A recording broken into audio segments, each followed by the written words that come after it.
네, 안녕하세요. 코이카 시민사회협력실 김진경입니다. 저는 이제 2021년도 신규 도입되는 전략형 파트너십 사업의 추진 계획에 대해서 오늘 발표하도록 하겠습니다. 추진 배경, 그리고 사업 개요, 그리고 세부 운영 개혁 계획과 사무소 수요 조사 결과 순으로 발표하도록 하겠습니다. 동 발표 자료와 함께 저희가 추진 계획 문서, 그리고 코이카 국가지원계획 설명 자료, 또 해당 그 국별 프로그램이 공개되어 있으니 같이 참고해서 봐주시기 바랍니다. 네, 사업 추진 배경인데요. 2019년도에 국제개발협력 분야 정부 시민사회 파트너십 기본 정책이 수립되었고, 이에 일환으로 코이카는 이행 방안 연구를 진행하였습니다. 그 해당 연구에서는 사업 능력과 재정 능력 등을 확보한 역량 있는 시민사회 단체와 정부가 장기간 또 대규모의 파트너십 협약을 통해서 집중적 상호 보완 체계를 가져갈 필요가 있겠다. 또 이에 일환으로 전략적 파트너십 사업의 수행을 제안한 바 있습니다. 저희 신규 전략형 파트너십 사업은 이 연구 결과의 환류 차원에서 시작되었다고 할 수 있겠습니다. 또한 코이카는 전략 중심 또 현장 중심의 사업 추진을 위해서 기존의 프로젝트 중심에서 프로그램 기반의 사업 운영 체계로 전환을 추진 중에 있습니다. 이러한 일환으로 이제 공개해드린 코이카 국가지원 계획 컨트리 플랜을 수립하였고, 그 플랜 하에 각 세부 프로그램 CPP를 구성한 바 있습니다. 현재 44개국을 대상으로 CPP가 제출되었고, 이를 통해서 국제개발 목표, 또 우리 정부의 정책, 협력국의 주요 개발 전략, 그리고 코이카의 프로그램을 매 각 목표와 지표를 연동하는 것을 완료하였고요. 이 연장선상에서 저희 민간협력 사업의 전략형 파트너십 사업을 통해 이러한 목표의 연계성을 강화해 나가고자 합니다. 또한 이러한 대내외 요구와 함께 SDG 목표 달성에 민간협력 사업의 기여도를 확대하고 또 예산 확대를 선제적으로 준비하고자 합니다. 신규 파트너십 사업을 기획하는 것이기 때문에 저희가 이에 앞서 민간 합동 연구팀을 구성하여 공동 연구를 진행하였습니다. 올해 하반기 내내 진행을 하였고요. 또 좀 더 실효성 있는 연구 결과를 도출하고 또 파트너 기관들로부터 좀 지속적인 그리고 심층 그런 수요를 조사하고 의견을 듣고자 또 심층 자문단을 구성하여서 좀 협업 구조로 연구를 진행하였고, 제가 오늘 발표드리는 이 추진 계획의 그 기반은 그 연구 결과에 기반한다고 하겠습니다. 네, 그러면 이제 본격적으로 전략형 파트너십 사업 개요를 설명드리도록 하겠습니다. 전략형 파트너십 사업이란 개발도상국의 SDG 달성에 효과적으로 기여하는 것을 목적으로 하며 시민사회와 코이카 간 상호 보완적 파트너십을 통해 대규모 자금과 장기적인 사업 기간을 제공하는 정부 시민사회 간 전략적 파트너십 사업입니다. 하이라이트로 표시되어 있는 것처럼 목적이 SDG 달성, 그리고 우리 정부의 정책 전략적 연계성을 강화하는 것, 그리고 이런 대규모의 자금, 장기적인 사업 기간이라는 좀 특징들을 보실 수 있겠습니다. 동 파트너십 사업의 목적은 전략적 파트너십을 통해서 개도국 SDG 달성에 한국 국제개발 협력의 기여를 확대하고 궁극적으로는 사업 효과성, 개발 효과성 제고, 그리고 코이카와 우리나라 시민사회의 위상 강화에 기여하고자 합니다.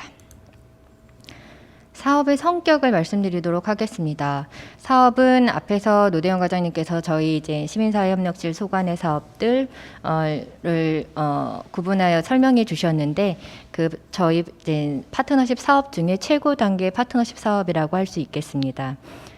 기존 시민사회협력 프로그램이 최대 9년, 또 9년간 지원됐을 경우 연 5억 상한이기 때문에 45억 원이 지원되는 것과 비교할 때 이 사업은 기본적으로는 5년으로 3회까지 지원이 가능하기 때문에 최대 15년, 최대 300억 원의 코이카 분담금 지원이 이루어지는 장기간 대규모 사업이라고 하겠습니다.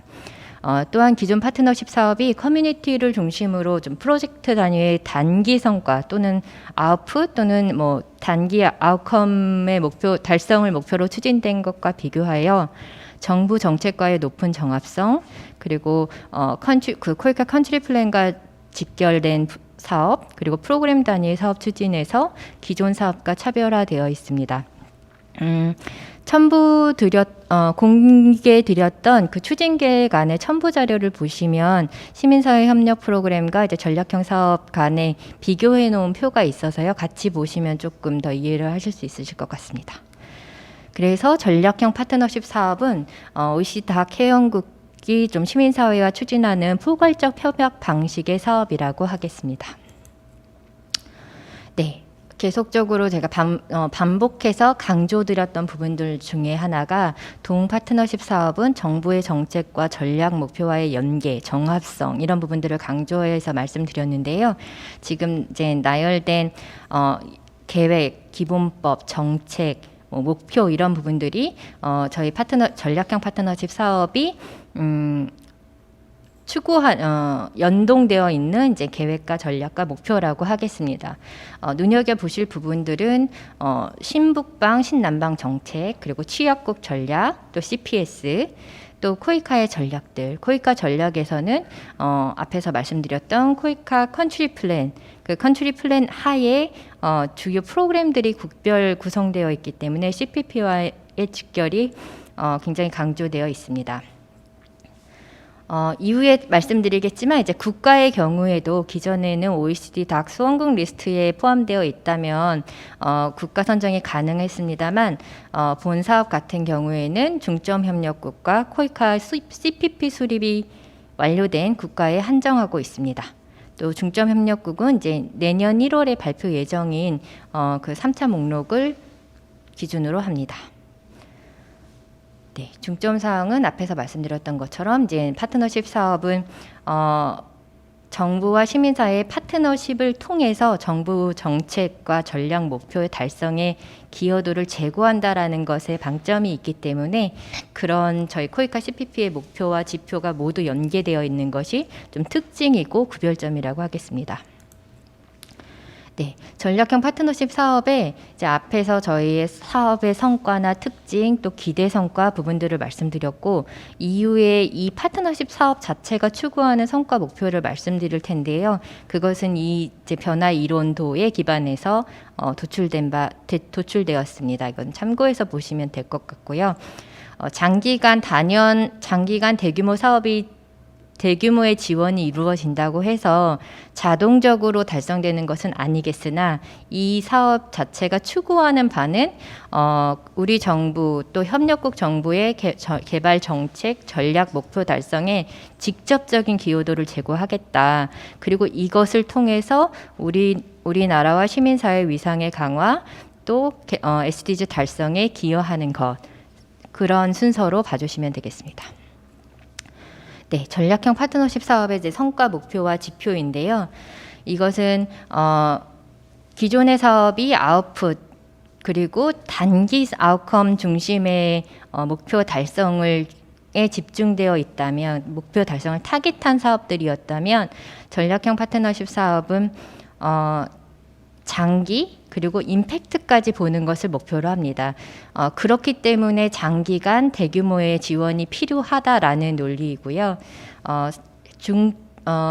저희가 보고자 하는 임팩트 레벨부터의 주요 목표는 앞에서 말씀드렸던 것처럼 SDG 달성 기여, 그리고 사업의 개발 효과성을 증대하는 것, 또 정부 국제개발 협력 정책과 전략적 목표 달성의 기여, 그리고 이제 저희는 시민사회 와의 파트너십을 통해서 이루어지기 때문에 참여 주체의 역량 증대가 성과로 추가되어 있습니다. 해당 성과 지표들은 SDG 성과 지표 그리고 앞에서 말씀드렸던 코이카 그 컨트리 플랜 프로그램마다 또 대표 지표들이 있는데 그 지표와 모두 연동 예정입니다. 우선은 지표들 안에서는 좀 안으로서 제시되어 있는데요. 조금 특이하게로는 뭐 고용 창출이나 청년 채용 다소 준위가 맞지 않아 보이는 그런 지표들이 포함되어 있는데 이것은 이제 현 정부의 어떤 정책적인 강조점 이런 분들이 반영이 되어 있었고 우리 정부의 어떤 그런 정책적인 강조하는 부분들이 연동되어서 이제 들어가 있기 때문에 사업적인 부분으로는 다소 준위가 맞아 보이지 않을 수 있겠으나 파트너십 차원 전체적인 부분에서의 성과로 볼 수 있겠습니다. 네, 그럼 세부 운영 계획을 이어서 발표하도록 하겠습니다. 네, 본 사업은 이제 앞에서 여러 특징과 어떤 기존의 사업과의 차별성들을 이제 말씀드렸는데요. 그러기에 자격 요건이 조금 더 좀 다양하게 구성이 되어 있습니다. 법적 지위, 재정 역량, 그리고 사업 역량 부분에서의 자격 요건을 요구합니다. 법적 지위로는 이제 기존의 저희 코이카 시민사회 협력 프로그램 지원 자격을 갖춘 단체라면 이제 가능합니다. 그 해당 법 관련해서는 저희 안내서를 참고해 주시면 될 것 같고요. 재정 역량은 이제 크게 세 가지로 들어 있고 세 개 모두 모두 이제 확보되어야 되는 부분입니다. 첫 번째로는 3년간 재무제표에 따른 자산가액 평균이 5억 이상이며 공모 참여 직전 연도 5억 이상인 단체, 그리고 단체의 연간 국제개발협력 사업비가 20억 원 이상, 또 본 사업으로 인한 코이카 분담금이 단체의 직전 3년 평균 수입의 50%를 초과하지 않는 단체로 한정하고 있습니다.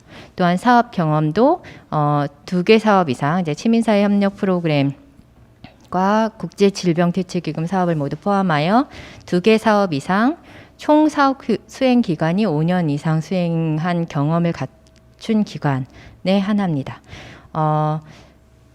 요 요건들은 저희가 연구를 수행할 때에도 굉장히 많은 논의들이 있었던 부분들인데요. 이후에 어떤 대규모의 재정을 지원하기 위한 어떤 요건들로 이해해 주시면 되겠습니다. 컨소시엄은 이제 이후에 뒤에서 말씀을 드리겠지만 의무사항은 아니나 컨소시엄을 통해서 들어오신다면 참여기관 모두 이 해당 요건을 충족해야 합니다. 네, 추진 방식은 매칭 펀드 방식으로 공동 재원 조달의 방식입니다. 사업 기간은 5년이며 최대 3회, 즉 3단계까지 지원이 이루어지어서 최대 15년까지 진행이 가능하십니다. 매칭 비율은 8대2, 기존 시민사회 협력 프로그램과 같고요. 코이카가 80% 분담입니다. 분담액은 연간 최소 10억, 최대 20억 원으로 상한하고 있습니다. 따라서 5년간일 경우에는 최소 50억 원에서 100억, 3단계까지 사업을 지속하게 된 경우에는 15년으로 최소 150억 원에서 300억 원으로 굉장히 이제 규모가 거의 국별 프로그램에 준하게 성장한 것을 볼 수 있습니다. 네, 국가 및 지역인데요. 국가 선정은 앞에서 말씀드렸던 것처럼 본 사업의 어떤 전략적 특성상 중점 협력 국가, 코이카 CPP가 수립된 국가로 한정하고 있습니다. 그래서 CPP가 수립된 국가는 44개국이고 중점 협력국은 아마도 25개국으로 중첩이 될 것으로 이해하고 있습니다. 이 국가 관련해서는 추후에 저희 설명회 때 목록을 공개하도록 하겠습니다. 이제 해당 사업지를 선정하실 때에는 기존의 커뮤니티나 빌리지 레벨이 아닌 프로빈스나 디스트릭트 단위 이상의 좀 광범위한 지역 커버리지를 이제 요구하고 있고 국가도 마찬가지고 지역을 선정하실 때 사업의 효과성, 개발 효과성의 입증이 중요하기 때문에 심사 전체 과정에서요. 그런 부분을 고려해야겠습니다. 그래서 국가의 범위는 단일 국가 한 사업 지역의 선정도 가능하고 단일 국가 내 다수의 사업 지역의 선정도 가능합니다. 또한 다국가도 가능한데요. 이 다국가의 경우에는 지리적으로 인접한 이제 한 권역 내의 사업지 선정이 가능하고 이 경우에는 전략적인 어떤 연계성이 중요하기 때문에 이렇게 여러 국가를 걸쳐서 이제 지원을 하시는 경우에는 사전에 좀 코이카와 컨설팅을 진행하시는 것을 추천드리겠습니다. 네, 분야 및 주제는 저희 이제 코이카 컨트리 플랜의 프로그램마다 프로그램이 일종의 주제라고 보실 수 있겠습니다. 그래서 그 CPP와 연계하여 설정이 필요합니다. 그래서 국별 그 프로그램이 다르고 또 프로그램의 우선순위가 조금 차이가 있기 때문에 지원하시는 국가를 중심으로 CPP를 좀 분석해 보시는 것이 우선적으로 요구됩니다. 또한 프로그램과 연동하여 가기 때문에 프로그램의 목표 그리고 프로그램별 설정되어 있는 성과 지표와 매칭이 요구됩니다. 네, 그래서 사업 분야의 주제 설정에 있어서는 그런 이제 목표들 저희가 아웃컴과 임팩트로 보고자 하는 삶의 질의 변화, 실제 현지의 제도나 정책의 변화, 한국 정부 정책과의 연계성 등을 고려하셔서 물론 기관의 어떤 니즈와 또 전문성 이런 부분들을 종합적으로 고려하셔서 선정이 필요합니다. 네, 저희가 이제 마지막으로 이제 이후에 저희가 요 코이카 CPP와 연계하여서 사무소의 어떤 수요 조사를 진행하였는데요. 그 결과는 같이 연결해서 이후에 마지막 슬라이드에서 공개하도록 하겠습니다. 네, 지원 및 선정 가능수는 최대 2개까지 지원이 가능하고 1개의 사업이 신규로 선정 가능합니다. 컨소시엄 유무와 상관없이 이제 1개만 선정이 가능하고요. 이 전략형 파트너십 사업에 선정이 된 경우 시민사회 협력 프로그램은 1개 사업만 지원이 가능하십니다. 이 동사항은 이제 향후 예산 추이 등을 고려하여서 궁극적으로는 제한해 나가는 것을 방향으로 잡고 있습니다. 그 외에 이제 기타 사업 저희 국제질병 퇴치 기금이나 인도적 지원 민간협력 사업 등은 제한 없이 참여가 가능하십니다. 사업의 필수 사항은 개도국 지역사회와의 파트너십을 필수로 합니다. 여기서의 지역사회란 꼭 현지 이제 NGO뿐만 아니라 현지 중앙 및 지방 정부, 대학, 기업, 협동조합, 사회적 경제 조직, 주민 조직, 공중 조직 등 어떤 법적인 근거를 갖춘 또는 그렇지는 못하였으나 지역사회의 영향력을 갖춘 조직까지 모두 포함이 되며 현지 한국 CSO인데 현지 법상 현지 CSO로 등록된 경우에는 현지 CSO로 인정하고 있습니다. 컨소시엄은 앞에서 말씀드렸던 것처럼 의무사항은 아니나 컨소시엄은 사업의 공동 약정 주체가 됩니다. 따라서 사업의 공동 기획, 공동 제안, 공동 이행을 의미하고 사업의 특정 활동만을 이행하는 경우에는 사업의 참여자에 해당하므로 컨소시엄으로 간주하지 않습니다. 그래서 컨소시엄은 공동 이행 방식만을 인정하고 있습니다. 컨소시엄은 2개 이내의 한국 CSO 간의 컨소시엄 또는 한국 CSO와 국제 CSO 간 컨소시엄이 모두 가능합니다.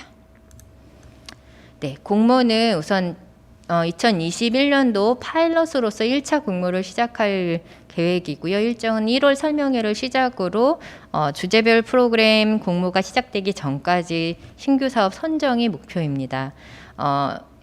저희 가용 예산 규모에 따라 조금 차이가 있겠습니다만 3개에서 4개 정도가 선정 가능할 것으로 예상하고 있고요. 본 공모는 매년 이제 진행되는 것이 아닌 2년을 주기로 공모가 진행이 됩니다. 또한 일부 기관의 편중을 피하고 다양한 기관이 참여할 수 있도록 하기 위해서 우선 2025년까지를 저희는 좀 이 신규 파트너십 사업의 안착 기간으로 보고 1개 기관이 2개 차수 공모만 지원을 가능하도록 제한하고자 합니다. 즉 2021, 2023년, 2025년 이렇게 2025년까지 3번의 공모가 진행이 될 텐데요. 1개 기관은 그 3번 중에 2번만 참여가 가능하겠습니다. 네, 이러한 공모 주기나 사업 지원이나 선정에 있어서의 제한 요소 등은 이제 저희 예산 추이에 따라서 향후 조정이 가능합니다. 앞에서 말씀드렸던 것처럼 이제 주제별 시민사회 협력 프로그램의 지원과 연결되기 때문에 상반기에 공모 진행으로 일정을 관리하고자 합니다. 네, 사업의 심사는 파트너 기관의 조직 및 사업 역량 평가 제도를 도입하고 있으며 4단계 심사를 운영하고 있습니다. 그래서 1차 심사에서는 사업 조직과 조직의 역량, 사업 역량에 대한 예비 실사로 서면 심사로 이루어지며 단체 속에서 사업 예비 제안서를 제출 서류로 하시면 심사가 이루어집니다. 이후부터는 이제 사업 실행 계획, 사업 계획서는 2차 심사 때 제출이 되고 1차 심사를 통과한 기간에 한해서 2차 심사가 이루어지고 그 이후에 3차, 4차 심층 면접까지 이루어집니다. 4차 심층 면접의 경우에는 1시간 이제 질의응답으로만 이루어지는 방식이고 2차 심사 때부터 계속 이제 통과되어서 다음 심사로 넘어가는 사업들은 그 계속 심사 과정에서 나오는 심사 의견이나 제안 등을 반영해서 사업 계획서를 계속 다듬어 나가는 그런 과정으로 좀 학습과 또 서로의 이제 학습과 조율의 과정으로도 또 활용하고자 합니다. 네, 예산 운영 및 관리인데요. 이제 앞에서 전략적인 부분에서는 다소 이제 전략적 매칭을 강조하다 보니 다소 자율성이 제한되는 부분이 있습니다. 단 이제 동사업은 사업의 운영 차원에서는 최대한 자율성을 자율성을 제공하고자 하는 그런 이제 방향을 가지고 있고요. 특히나 엄격한 심사 과정을 통해서 기관의 사업 수행 역량과 조직 역량을 평가되어 선정된 기관이기 때문에 재정의 운용과 회계 감사 등에 있어서 아래와 같은 자율성을 최대한 보장하고 사업의 효율성을 제고하고자 합니다. 그래서 사업의 효과성 부분에서는 이제 일정 비율 직원의 역량 강화를 위해 활용할 수 있도록 한 부분, 그리고 직간접 비의 고정 비율이 없고 자율적 변경 후 통보가 가능하게 하였고, 사업의 회계 감사도 이제 2차 리뷰 시스템을 도입하여서 1차적으로는 현지에서 회계법인이 이제 리뷰하는 방식을 활용하고, 집행 기준도 저희 이제 기술 용역 사업의 용역비 집행 및 정상 기준을 따르게 됩니다. 그래서 보통 기준을 보시면 조금 더 유연하게 운영이 가능한 그런 기준을 적용하고자 하였습니다. 자부담은 20%이나 20%는 이제 기관의 뭐 예산 계획 등에 맞추어서 자율 편성이 가능하시나 매년 최소 이제 자부담 총액의 10% 이상씩은 편성이 필수적입니다. 또한 이 전체 코이카 분담금 규모가 늘어난 만큼 자부담의 규모도 늘어나기 때문에 현물 등 그 인정 범위를 확대하고 있고, 이 안에는 현지 부동산과 기증 물품 등을 모두 포함합니다. 네. 이 사업은 이제 전략형 사업의 특성상 또 신규 프로그램인 것을 고려하여 이제 공동 코이카와 시민사회 간 운영위원회를 구성하여서 사업의 지속적인 모니터링을 공동으로 하고, 또한 개선 사항을 공동으로 논의하는 그런 이제 조직을 갖추어 운영하고자 합니다. 그래서 이 운영위원회는 참여 기관들이 모두 참여하게 될 것이고요. 한 개의 위원회로 운영이 되고 조정 및 의사결정 기구로 기능하게 됩니다. 그뿐만 아니라 이제 실제 사업에 수행하는 과정에서 다양한 어떤 교훈이나 또 성과 등을 공유하기 때문에 학습의 기능을 강화하고자 하고, 또 파트너십을 심화하는 수단으로서도 이제 활용할 수 있으리라 기대합니다. 네, 사업의 보고는 동사업은 연간 보고가 이제 이루어지고, 이후에 중간 보고, 결과 보고, 정산 보고 순입니다. 네, 이건 참고해 보시면 되겠고요. 네, 모니터링과 평가가 이제 이 동사업이 또 가장 큰 차이점 중에 하나는 사업의 모니터링 및 성과 관리를 위해서 외부 전문가로 구성된 성과 관리 팀을 사업비 내에서 자체적으로 입찰 등의 과정을 통해 고용하도록 되어 있습니다. 그래서 기관 자체적으로 성과 관리 팀이 있는 기관도 있겠으나, 그렇다 하더라도 외부 전문가로의 구성이 요구되고, 이 이제 외부 전문가로 구성된 성과관리 팀은 지속적인 성과 모니터링, 평가 등을 실시하여서 수행기관과 코이카에 그 보고서를 제출하는 의무를 갖게 됩니다. 그 외에도 이제 저희는 이제 평가는 중간 평가, 종료 평가와 함께 연장 심사라는 하나의 평가 단계가 더 추가되어 있는데요. 중간 평가는 이제 사업 기간 5년 중 4년 차에 실시되며, 중간 평가의 결과에 따라서 사업을 2단계, 3단계로 연장할 수 있는지 지속하는지에 대한 자격이 부여됩니다. 그래서 평가 결과 자격을 부여받은 경우에는 이제 연장 심사를 받게 되는데, 연장 심사는 사업 착수 후 5년차 상반기에 이루어지고, 이 심사를 통해서 사업의 다음 단계로의 지속 추진 여부가 최종 결정된다고 하겠습니다. 그래서 중간 평가 결과 미흡으로 평가 결과를 받은 사업은 연장 심사의 대상이 되지 못합니다. 네. 그리고 연장 심사를 신규 사업 공모와는 좀 병행하여 진행 예정인데, 이유는 그 2단계로 진입할 때의 어떤 휴지기를 방지하고자 좀 별도 진행 예정이고요. 종료 평가는 종료 후 1년 이내 사업 6년 차에 진행이 되겠습니다. 네, 앞에서 말씀드렸던 것처럼 중간 평가 결과에 따라서 자격이 부여되고 또 연장이 불가한 이제 평가 결과에 따라서는 불가도 가능한데, 또한 이제 인센티브로서는 매우 성공적으로 평가를 받은 경우에는 예산 이제 그 해당 이전 단계의 예산 대비 20%의 증액이 가능하도록 예산적인 어떤 인센티브도 제공하고자 합니다. 또한 반면 부분 성공적으로 평가 결과가 나온 경우에는 연장은 가능하겠으나 예산의 감액이 요구됩니다. 네. 추진 절차는 이제 저희의 계획인데요. 큰 것만 말씀을 드리면 사업 설명회를 1월에 설명회를 운영할 예정이고, 2월부터 이제 실질적인 사업 참여 신청서를 접수받게 됩니다. 굉장히 기간이 짧기 때문에 이제 저희도 이 시간을 최대한 저희가 제공할 수 있는 정보들을 드리고자 노력할 것이고, 컨설팅도 적극적으로 할 계획이고요. 요때 추진되는 이제 제출하셔야 되는 문서의 양식은 공개해드린 추진 계획 안에 첨부 자료로 들어가 있기 때문에 참고해서 보시면 되겠습니다. 네, 그래서 선정은 5월 말 6월 초 사이에 주제별 공모가 열리기 전까지 선정을 완료하는 것을 목표 일정으로 하고 있습니다. 네, 사무소 수요 조사 결과인데요. 이 세부사항, 요 사무소 수요 조사에 대한 세부사항도 추진 계획 안에 첨부 문서로 들어가 있기 때문에 좀 참고해 주시고, 저희가 이제 지원이 가능한 국가는 중점 협력국, 그리고 이 CPP가 수립된 44개국이기 때문에 사실상 범위는 훨씬 넓습니다. 그러나 저희가 이제 실제 이 사업은 현지 국내 정부 정책, 그리고 현지 정부 정책, 또 현지 어떤 그런 니즈, 또 사무소의 역할 등이 매우 중요하기 때문에 결국 현지 사무소를 통한 그런 현지 정부의 니즈를 확인하고, 현지에서 추진되는 국별 프로그램 및 다양한 프로그램과의 조율이 굉장히 중요하기 때문에 저희가 선제적으로 이제 사무소의 수요 조사를 실시하였고, 실제 수요가 있고 희망하는 국가가 지금 이제 공개된 9개의 국가입니다.